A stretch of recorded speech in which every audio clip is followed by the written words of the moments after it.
Okay, hello everyone and welcome to Phonetic and Phonology class. So first of all, I want to thank you all for coming here today to watch our videos. And we're going to talk about the features in phonetic. So you may prepare your notebook and pen to write down the information that you are about to listen and watch. Next slide, please. Before we jump to the table of content, I would like to introduce our group members. There are Alifia, Gian, Difayana, Muhammad, Royhan, Ramadan, Arif, Imam, and the last but not least is me. My name is Naura, and I'll be the moderator for today's presentation. Next slide, please. And these are the subtopic of today's presentation. There are introduction, major feature class, minor features, laryngeal features, and place features. Next slide, please. Okay, so for the first one, it will be introduction. Next slide, please. If we want to talk about features, we need to talk about sound first. Sound is made up of phonemes, and that is sound categories that convey meaning, and vowels, or a sound categories that do not convey meaning. And in our thinking so far, we have focused almost entirely on segment. Segment is the individual speech sounds, each of which we transcribe with an individual symbol in the IPA. Segments can be grouped together into syllables, and we might think that segments are the smallest unit in speech, but in fact, speech segments is made up of smaller components called features. Each feature is an element of sound that we can control independently. And we will also consider that all features apply to any sound. Features also have a specification of either it has a positive label or a negative label in front of it to tell whether or not the feature is applied to the sounds. In general, there is a broad group of features that consist of major class features, minor features, laryngeal features, and place of articulation features. Next slide, please. Okay, to see how features work, let's look at this brief example. We can describe the segment, for example, as being made up of this set of features. First, but is a consonant, meaning it has some obstruction in the vocal tract, so it gets the features indicated with a plus sign. The next features, sonorant, notice that it is indicated with a minus sign because it stops, and stops have a very low sonority. So stops are all coded with are all coded as minus sonorant. The next features would be syllabic. Syllabic tells us whether a given segment is the nucleus of a syllable or not. Stops certainly cannot be the nucleus, so gets labeled as minus syllabic. The next set of features has something to do with the matter of articulation, and the features minus continuum tell us how long a sound goes on. Stops are very short sounds. They only last for a brief moment, so gets a minus level for continuum. The next one is not made by passing air through the nasal cavity, so it gets a minus sign for nasal. Next one is voiced sound, made with vocal folds vibrating, so it's a plus voice. The last features is labial because it's made with the lips. Next slide, please. And next one will be major class features. Next slide, please. Major class features are functioned to distinguish between consonant, glides, and vowels. It consists of syllabic, vocalic, approximant, and sonorant. Next slide, please. The first one would be syllabic or syl. The syllabic sounds are those which function as the nucleus of a syllable. The basic gist is that this sound can be the center of a syllable. By default, only vowels are positive syllabic and all the consonants are monosyllabic.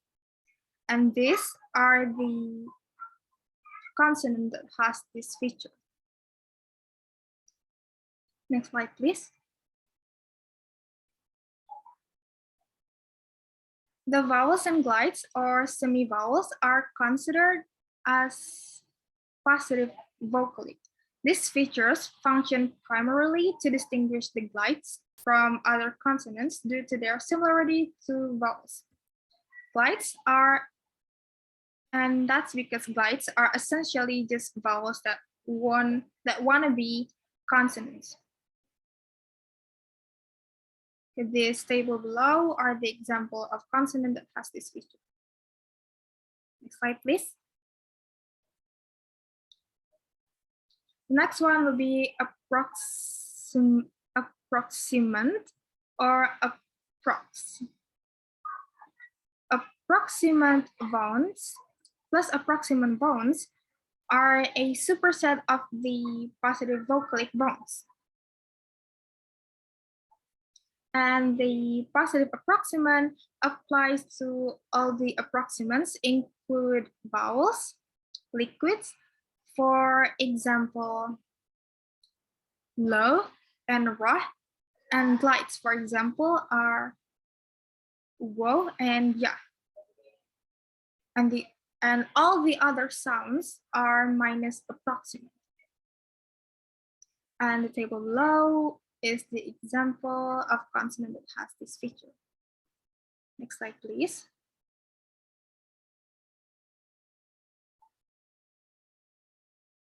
And the last one will be, and the last one from the major features will be sonorant or son. Sonorant or plus sonorant is another superset, but this time of the plus approximant bounds. So plus sonorant additionally includes nasal consonant.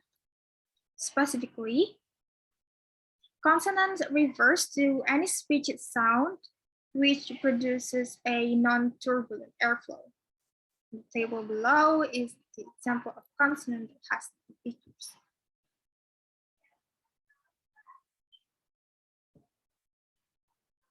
Okay, the next slide will be delivered by Alifia, Gian, Difayana.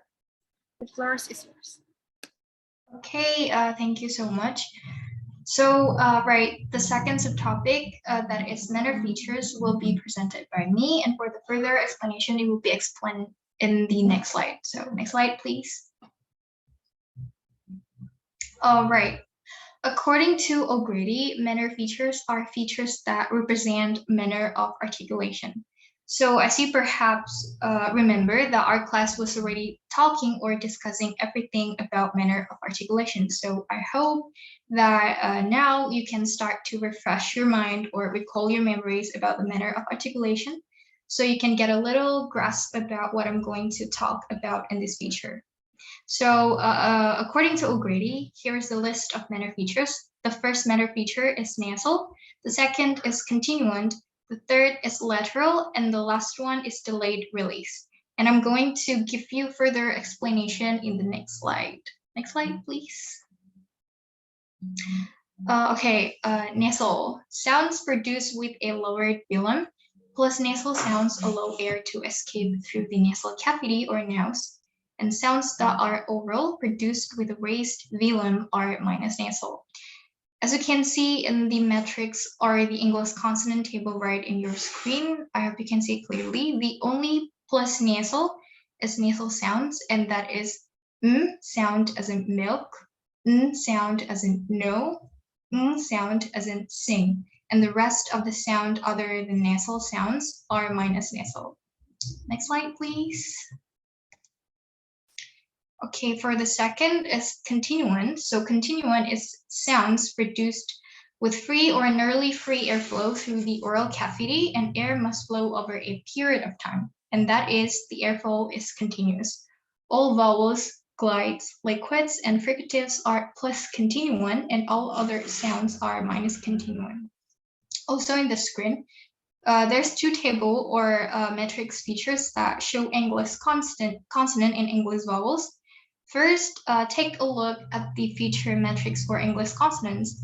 For consonant, sounds that considered as plus continuant are glides, fricatives, and liquids. One of the example here is sound, as in five, and also take a look at the feature metrics for English vowels. As already mentioned, all vowels are plus continuant, and one of the example is E sound, as in read. Next slide, please. Okay, lateral. So lateral is a sound produced with air escaping along the lower sides of the tongue. All and only varieties of U are plus lateral. All other sounds are minus lateral. Next slide. Okay, delayed release. This feature is only applicable to sounds produced in the mouth cavity and distinguishes stops from affricates. When an affricate sound such as t, as in church, is produced, the tongue is slower in leaving the roof of the mouth than when a stop like t is produced on its own. Hence, affricates are said to be produced with delayed release of air. All and only affricates such as ch, as in church, and ch, as in judge, are plus delayed release, and all other sounds are minus delayed release.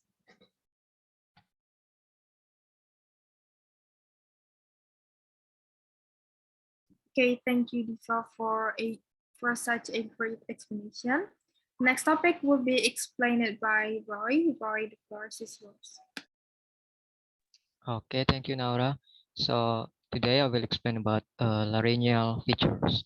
Next slide, please.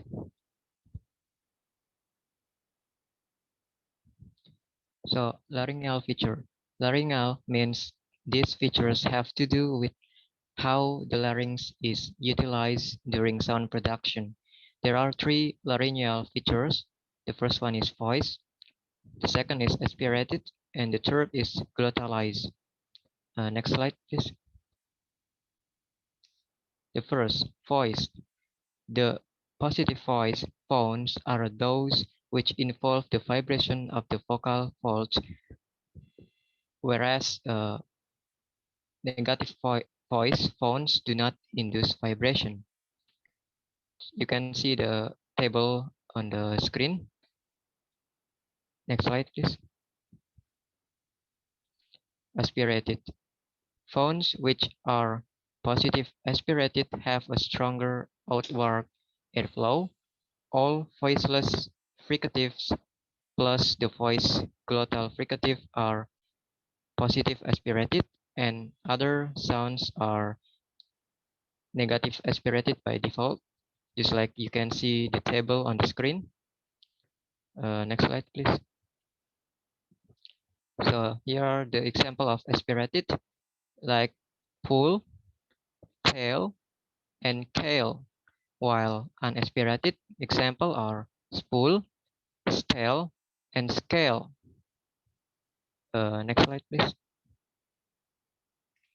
The last one is glottalized.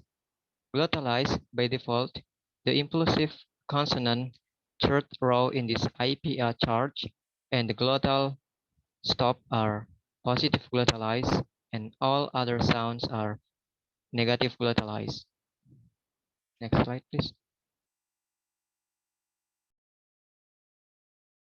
Okay, thank you, Roy, for such an insightful explanation. So the next topic will be explained by Arif. Arif, the floor is yours. Okay, thank you. Now we will talk about the last material, which is about place features. Now let's look at the features that describe which articulators are active in producing a sound. Notice that the notation for the place features is different. These ones are not binary features, so there is no plus or minus, and they are written in all capital letters to distinguish them from binary features. The idea is that there is no known language that makes meaningful phonological distinctions on the basis of what a sound's place of articulation is not. So we don't need a minus value for these features. The first one is labial, the second one is coronal, and the third one is dorsal. Labial. Labial identifies any sound that involves the lips. Coronal classifies sounds that are produced using the tip of the tongue. And the dorsal classifies sounds that are produced with the body and the back of the tongue. Let's start by looking at the labial sounds. If a sound doesn't involve the lips at all, then we don't even list labial in its feature matrix. But if it does involve the lips, then we specify whether the lips are plus round, like the rounded vowels u, o, oi, and the glide w, or minus round, like for the bilabial p, p, and labiodental f, f. We label sounds that are made with the tip of the tongue with the feature coronal, and then we can classify them further according to where the tip is. The word anterior is just a fancy word for front. The interdental and alveolar